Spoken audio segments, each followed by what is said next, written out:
దేవుని మాటలు మన జీవితాల్లో ఎంతో శ్రేష్టమైనటువంటి స్థితిలోనికి నడిపిస్తాయి.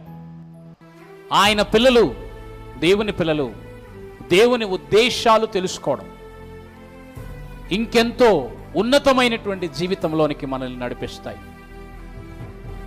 దేవుని ఉద్దేశాలు ఎలాంటివి?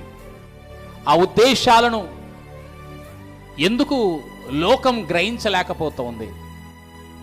దేవుని ఉద్దేశాలను గ్రహించలేనటువంటి అజ్ఞానములో ప్రపంచం వెళుతున్నప్పుడు, అపార్థము చేసుకొని నష్టం వైపు ప్రయాణిస్తున్నప్పుడు, దేవుడు తన పిల్లలకు తన లేఖనాల ద్వారా, వాక్యము ద్వారా ఆయన నిజాలు తెలియజేసి సత్యాన్ని తెలియపరచి మరలా ఆయన ఉద్దేశాలను అవి ఎలాంటివో తెలుసుకునేలా కృపణిస్తూ ఉన్నాడు.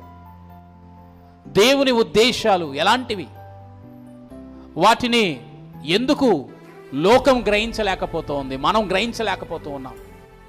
అపవాది కావాలని ఆయన ఉద్దేశాలు మనకు గ్రహింపులోనికి రావకుండా వాడు వెతుకుతూ తిరుగుతున్నాడు. ఎవరిని మృంగేయాలని వాడు వెతుకుతూ ఉన్నాడని.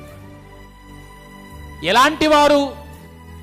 వాడు వేసినటువంటి తంత్రములో చిక్కిపోతారంటే దేవుని ఉద్దేశాలను గ్రహించలేనటువంటి వారు. దేవుని ఉద్దేశాలను మనం గ్రహించినప్పుడు ఆయన సంకల్పాన్ని మనము కేవలము ఈ మట్టి బుర్రతో మాత్రమే అర్థం చేసుకోవడానికి ప్రయత్నం చేసినప్పుడు మనము దేని పిల్లరా సాతాను తంత్రములో పడిపోతాం. అందుకని దేవుని వాక్యముతో చూడాలి. దేవుని వాక్యములో ఉన్నటువంటి దేవుని యొక్క మాటలను మనం ఆయన ఉద్దేశాలు ఎలాంటివో తెలుసుకోవాలి.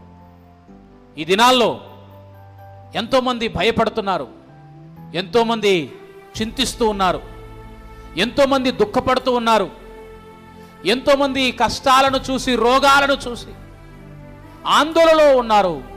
ఏంటి దేవుని ఉద్దేశం మన జీవితాల్లో ఉన్న పరిస్థితిలో? దేవుడు అందుకని మనతో మాట్లాడుతున్నాడు. ఆయన మనల్ని బలపరుస్తున్నాడు. ఆయన ఉద్దేశాన్ని తెలుసుకునేటువంటి వారుగా మనం ఉండాలని.